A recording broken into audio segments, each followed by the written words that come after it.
Looked at my hair. Good morning. Am I on, Ben? Thank you. Good morning. Can you hear me okay? Welcome to the Unitarian Unitarian Universalist Society of Maine. We're at 120 Park Street in beautiful Bangor, Maine, and it looks like it's going to be another fabulous day. We have been very lucky to have these fabulous days in between all the rain. We'd like to welcome all of you to our beautiful sanctuary, and all of you on Zoom that are joining us that way, we welcome you as well. It's just so good to see everybody here. I'm Lori Cartier. I am your worship associate for this morning, and Kat Allen here. She is going to be our speaker, our guest in the pulpit this morning. So she spoke to us last year about her work on water and her relationship with water through her work at the university. And we thought maybe today there would be a continuation of that theme. And then she said, kept coming up for her was fire. It just was all about fire. So you're having a service on fire this morning, and I think it's going to be fascinating. So if you are new to our, never mind, I'm not going to do that. We want to take time each week to acknowledge that we live and worship on unceded Wabanaki land. We're grateful to be here, and we hope as a community, especially the group known now as Shores, showing up for racial equity, we're hoping that the Wabanaki people are granted their sovereignty as we go into the next legislative year. I'm sorry, my tongue's not working this morning. I apologize for that. So we do have a few announcements. Spirit of Drumming Circle will be meeting after the church today, right around 11:30 after fellowship hour. So if you haven't joined us before, I see quite a few people here for drumming. And if you haven't joined us before, know that everyone is welcome and you don't have to have any experience. The worship committee is meeting this Wednesday via Zoom. Our next week, our Labor Day service, we will welcome Sarah Nichols, a former Bangor City Councilor who now works for the MEA, Maine Education Association. She will be our guest in the pulpit, and she's going to speak about how the labor shortage is affecting public education in Maine. And then on Sunday, September 10th, we will have our annual water communion. So be sure that if you are anywhere, oh my, Princess has arrived. Be sure that if you haven't already gathered water from a local water source that means something to you, be sure to bring that on the 10th. But we always have water that can just represent the water that you love and have visited this summer. Sorry? MLK? I haven't got there yet. Let me turn my page over. Okay, the first annual book sale will take place on September the 16th. So now is the time to clean your shelves. I know some of you have already done that. Bring in all those wonderful used books, CDs, and DVDs, and before the 16th, so that they can get all set up in the Dorothy for our big sale. Then you can bring everybody you know to come and buy books from us, so that will be a good fundraiser for us. And Sue McKay has reminded me that this is the 60th anniversary of the March on Washington that Martin Luther King was so involved in starting the civil rights movement. So it's just amazing to think that it's been 60 years, and I know many of us in this room were around when that was happening. We don't have Jim Varner with us, but he was actually there, and I think Angus King was there. So anyway, today we would like to honor and remember that fact that happened, and we would like to strive to help fulfill the things that still are the hopes and dreams of the BIPOC community that haven't yet been achieved. So keep that in mind. So now take a couple of deep breaths. Find yourself relaxing into your place and being in this room, and we will invite Amy to do our beautiful intro. Thank you, Amy. Amy Irish is our musician for today.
Lighting our chalice this morning is Natalie Norton. And there you are. And so as she comes forward, the words for our chalice lighting will be on your screen.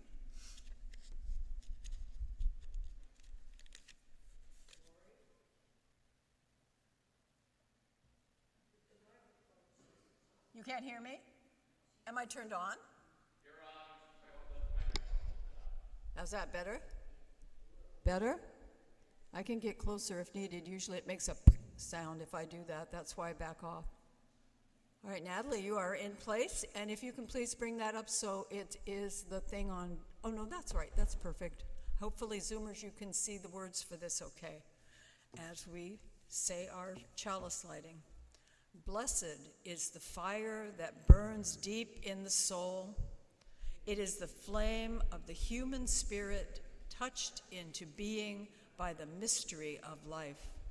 It is the fire of reason, the fire of compassion, the fire of community, the fire of justice, the fire of faith.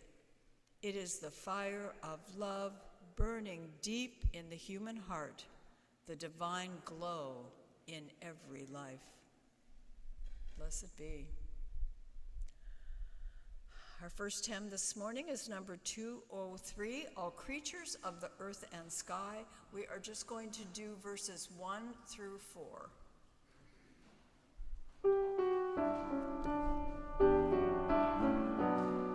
Please rise as you're able.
Now, can you hear me?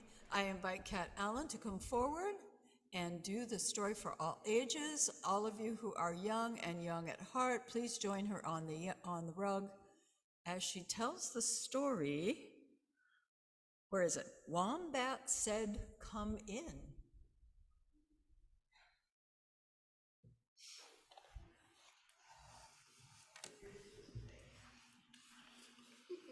Good morning. This is a story about animals helping each other during wildfires in Australia. It's called Wombat Said, Come In.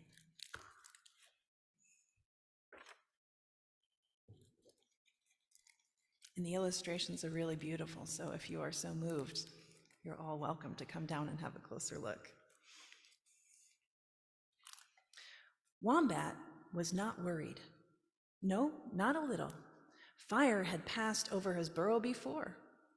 Best, he thought, to shelter under my crazy quilt until the trouble passes. But, as it often does, trouble came knocking. "Wally-oo, Wombat!" Outside was his friend Wallaby, eyes wide with fright. "Help, Wombat! I can't reach my home. May I stay with you a while?" Wombat hesitated only for one tick of the clock. Then Wombat said, "Come in." Wombat said, "Come in." From smoke and din and howling wind. Come in, my friend, come in.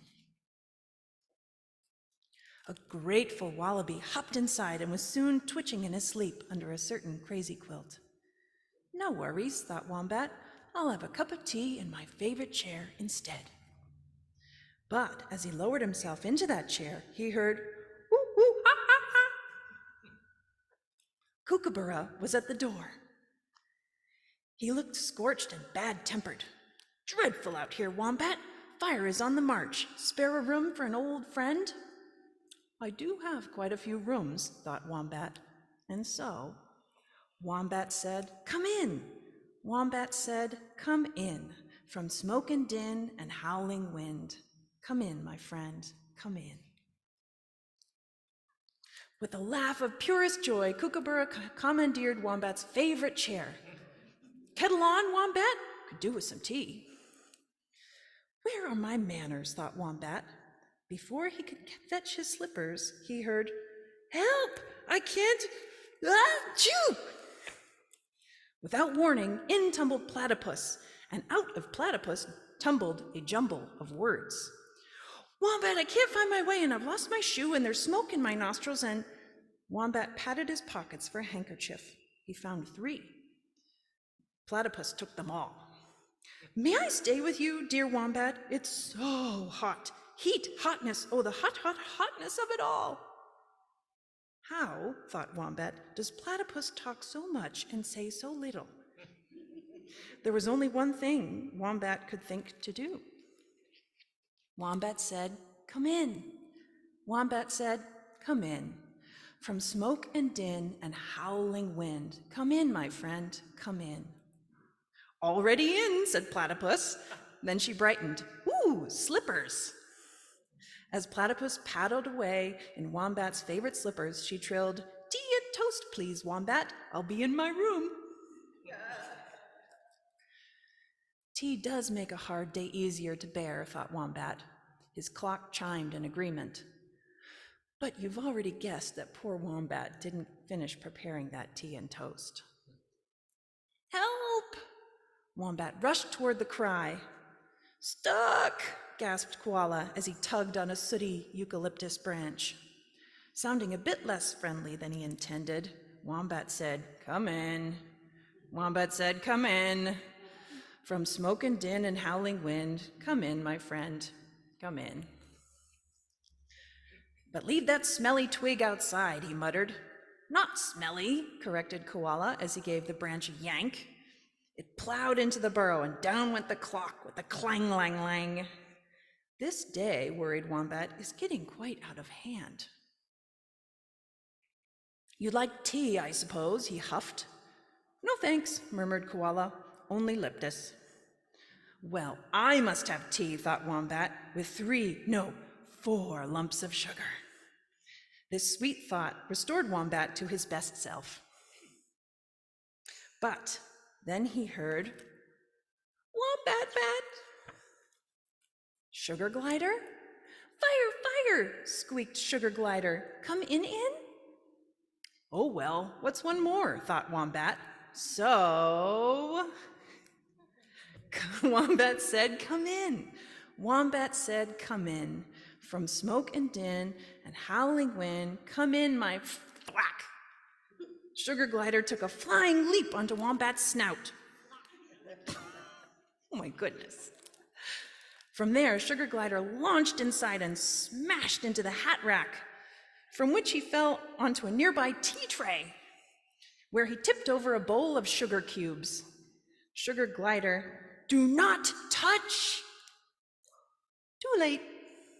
Sugar glider had snarfled up every last sugar cube.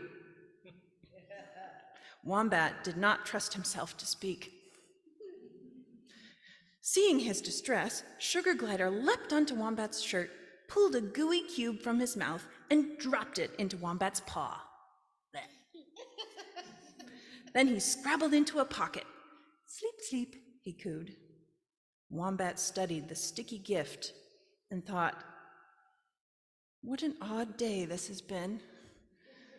But they'll surely go home soon." Wombat was mistaken. Days passed. Then one morning, Wombat awoke to an odd smell. No, it's more like a smell that isn't, thought Wombat. He tiptoed past his sleeping guests and peeked outside the burrow. The smoke had cleared. The ground was cool. So Wombat said, "Go home!" Wombat said, "Go home! It's safe for you to rove and roam. It's time for me to be alone. Skedaddle, shoo, go home." "Thank you," said a small voice.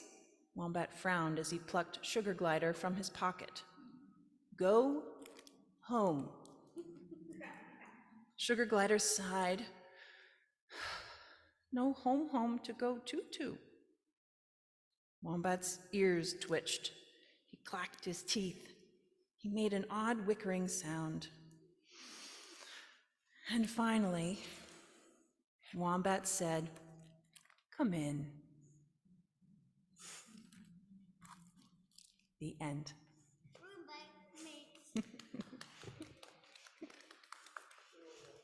Thank you very much for joining our story.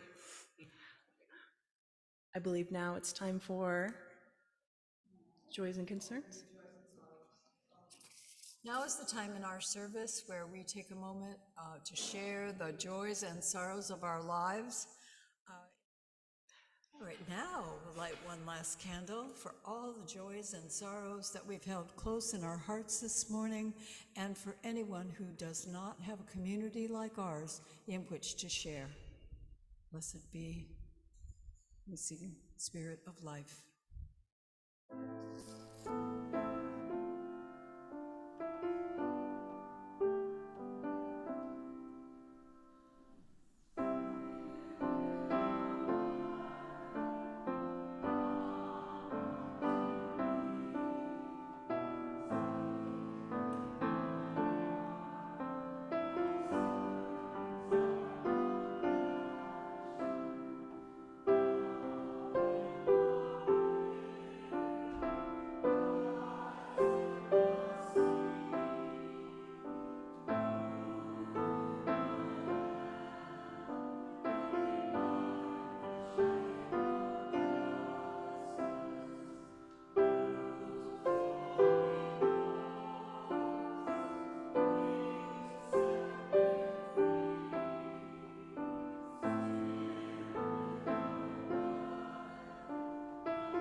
And now it's time to share generously with our gifts as the plates are passed.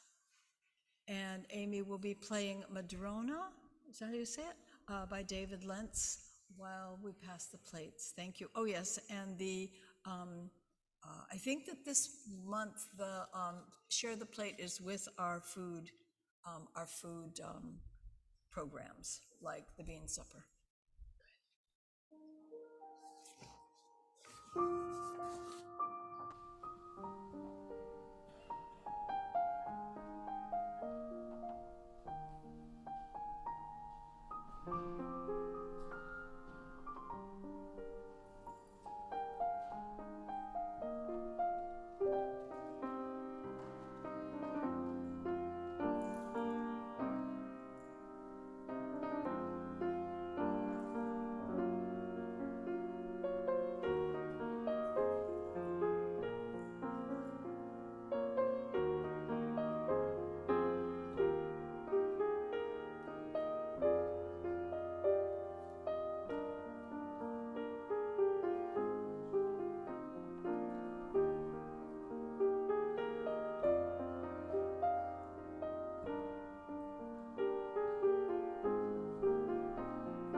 Our reading this morning is called Our Sacred Fire by Elizabeth Harding. People have always known that fire was special. Long, long ago, before people made matches or candles or even made houses, people knew that fire was special. There was the great fire in the sky, the sun, which made the earth warm and made night into day. And there were the smaller fires that people made, fires that cooked their food and kept them warm and brought them light. People honored the fires because fire was special. Fire was more than human. Fire has power. It can create and it can destroy. It can bring light and it can burn. Fire can be wonderful and fire can be terrible. We have to be careful with fire. And so, people thought that fire was something sacred and holy. Some people even worshiped fire and said that fire was a deity, like a goddess or a god. Other people said that fire wasn't actually the deity, but just meant that the deity was there. No matter what they believed, people all over the world gave fire a special place in their religions. They had fires in their homes, of course, to cook food and keep warm, and they also had sacred fires in their temples. They set sacred lamps on their altars. They lit sacred bonfires outside on the hillsides and in the groves. They placed sacred torches near the graves, of those who had died. We still do this today. In Washington, D.C., near the tomb of the unknown soldier, burns an internal flame that never goes out. In churches at Christmas time, many Christians light 4 candles on an Advent wreath. During the 8 days of Hanukkah, Jews light the night candles of the menorah. And Diwali, Hindus set small lamps all around the house. Kwanzaa also has a tradition of fire. Anywhere you look, I think you would see that. And when Unitarian Universalists gather, we light a chalice. This is our sacred fire. Blessed be. Now listen as Amy offers a special music for today, Homeland by Eric Tingstad. Thank you, Amy.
Thank you, Amy. That was beautiful. Now, Kat, it's your turn. Kat will come up and do her reflections on fire.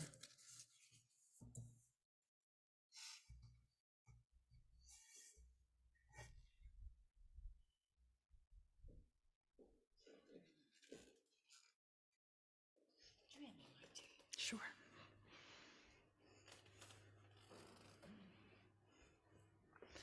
Thank you, Emmy, for that spectacular music. I was really enjoying that.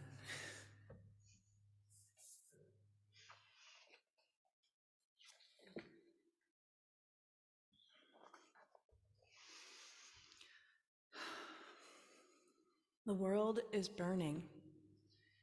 And as a scientist, as well as a living, breathing being, I am finding it difficult to watch and also difficult to look away. The fires on Maui recently have been devastating, with over 100 casualties and recently almost 1,000 people still missing. Homes obliterated, habitats charred, sacred ground scarred. Many, too many fires have burned in recent weeks and months to name, to acknowledge, to mourn in this moment. When faced with barrages such as these, the stories, the images, the voices on the news can be overwhelming. The natural response can be to shut it out, go numb, or despair. Even though it shakes me to the core, tests the very fibers of my faith, I refuse to do that. I refuse to give in to despair and environmental guilt and fatalism. I hold on to the seed of hope that was eloquently sown at Biden's inauguration as Amanda Gorman, then a 22-year-old poet, spoke the words, "This is the era of just redemption. We feared it at its inception. We did not feel prepared to be the heirs of such a terrifying hour. But within it, we've found the power to author a new chapter, to offer hope and laughter to ourselves." So while once we asked, how could we possibly prevail over catastrophe? Now we assert, how could catastrophe possibly prevail over us? We will not march back to what was, but move to what shall be, a country that is bruised but whole, benevolent but bold, fierce and free. We will not be turned around or interrupted by intimidation, because we know our inaction and inertia will be the inheritance of the next generation. Our blunders become their burdens. But one thing is certain: if we merge mercy with might and might with right, then love becomes our legacy and change our children's birthright. End quote. Change is the only thing in Earth history that we seem to be able to count on. Change can be terrifying, refreshing, rapid, slow, unwanted, necessary, good or bad, depending on your perspective. Climate change has become such a loaded term, even though its bare words simply refer to a change in the state of climate, a transformation. Change, catastrophe even, has been necessary to shape the Earth into its current human inhabitable state. Fire and ice have warped, broken, ground down, and reforged Earth's rough carapace. If our planet's climate is constantly changing, if change is natural, then why worry, some people have asked. Well, by some definitions, an asteroid impact is technically natural, but that still doesn't make it a desirable event, at least from a dinosaur's point of view. The current acceleration in global temperatures most certainly is caused by human activity. Land use changes and fossil fuel burning have left an unmistakable mark on the atmosphere, which now has the ability to trap more heat under its carbon dioxide-enriched blanket than it could during the past several million years. You might be surprised to hear that of that heat trapped by greenhouse gases, Over 90% of it has gone into the ocean. A warmer ocean and atmosphere result in more moisture in the atmosphere. On top of that, major wind belts and rain belts are warping and weaving new and unexpected paths.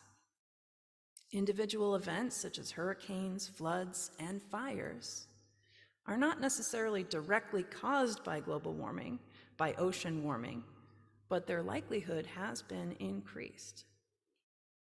Some people have dubbed this global weirding. Whatever you call it, the result has been devastating to many ecosystems and individual lives.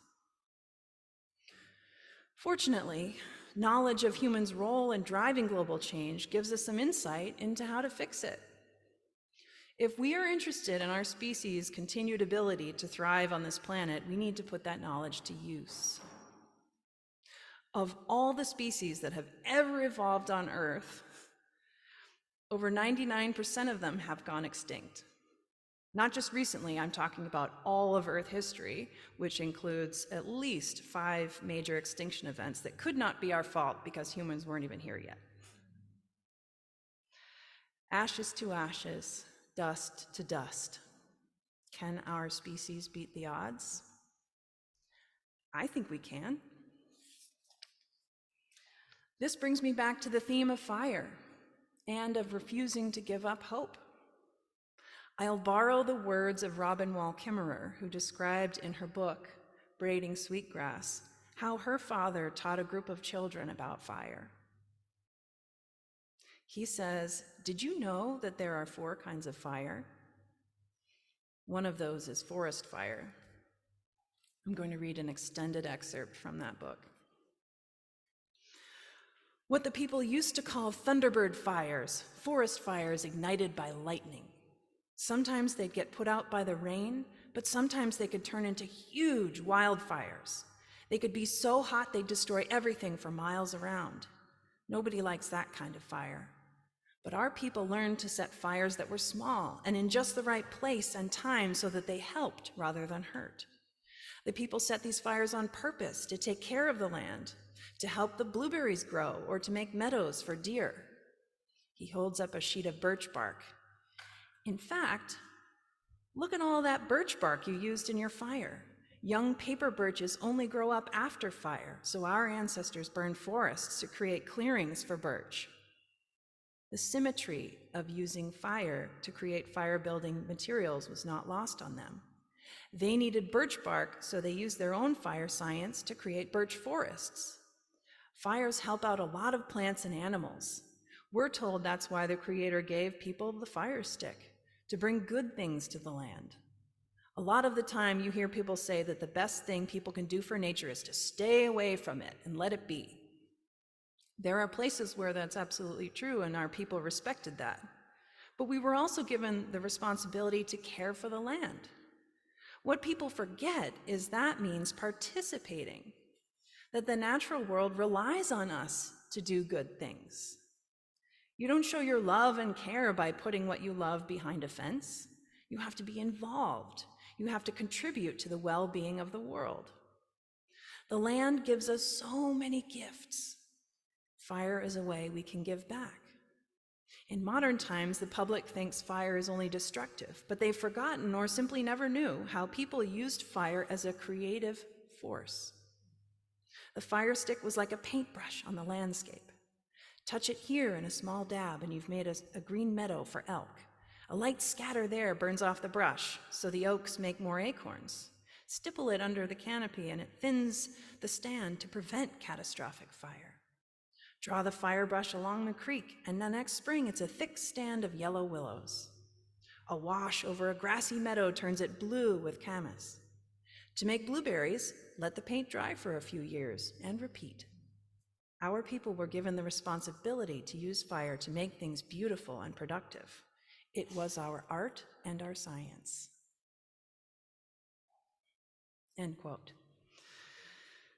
These words, to me, can serve as a compass to guide us forward. You don't show your love and care by putting what you love behind a fence. You have to be involved. You have to contribute to the well-being of the world. Those words resonate with me so much. Today, it seems that some people hold the view that humans don't deserve to be here, that we've screwed everything up and the rest of the world would be better off if we were not here. This belief system does not feel very healthy or useful to me. We are involved. We are here, whatever our views. We are capable of incredible positive impact. We are so powerful, and we can use that power to do good.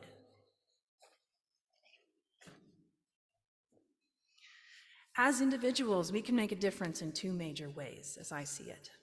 One is by making small changes in our lives, what we eat, what we drive, what we buy or don't buy.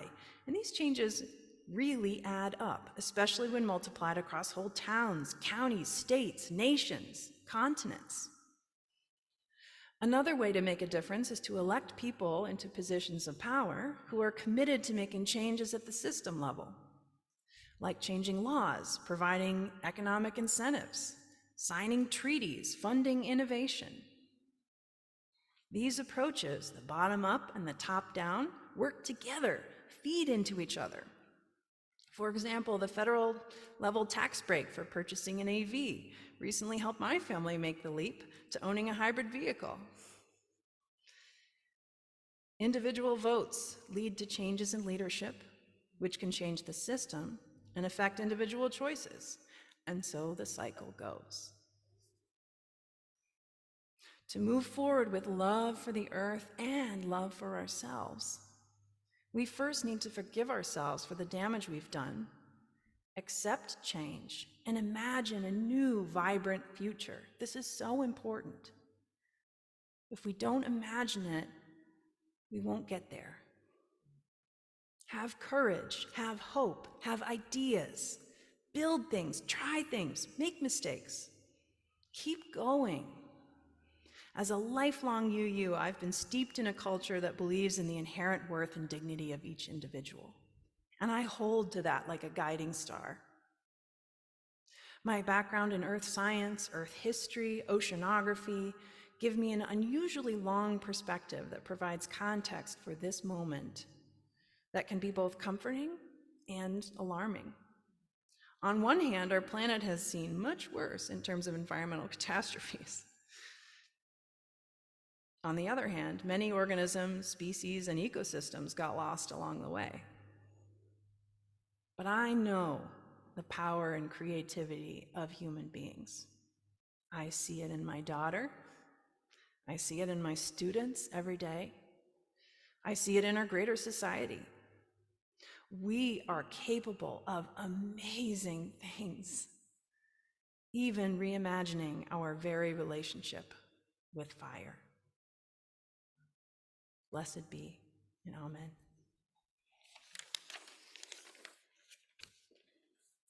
Now please join us in singing hymn number 347, Gather the Spirit.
Please be seated.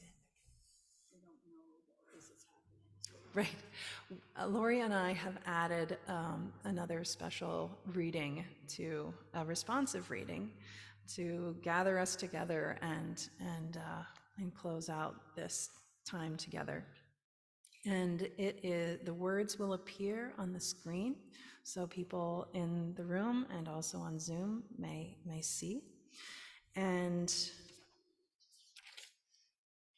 if you want to follow along in our UU hymnal, it's number 648, Beginners.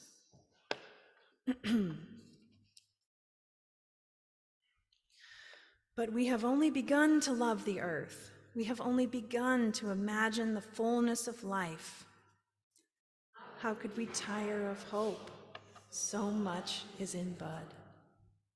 How can desire fail? We have only begun to imagine justice and mercy. Only begun to envision how it might be to live as siblings with beast and flower, not as oppressors. Surely our river cannot already be hastening into the sea of non-being. Surely it cannot drag in the silt all that is innocent. Not yet, not yet. There is too much broken that must be mended.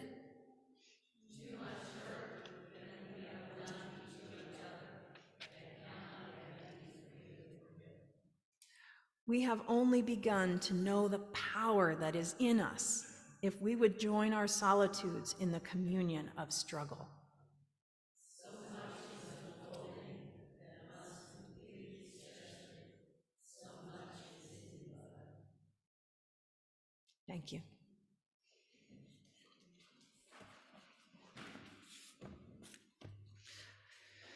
And now please join us in extinguishing the chalice. Yeah.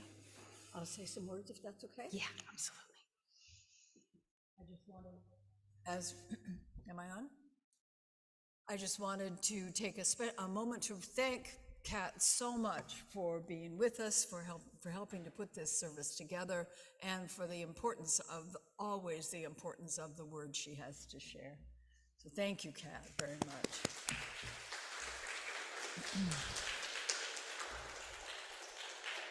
So as Natalie extinguishes our chalice this morning, I just wanted to say that I wanted to send you off with these words in your heart and bring the message out into the world. And as we do so, we can join hands and join in with our traditional benediction.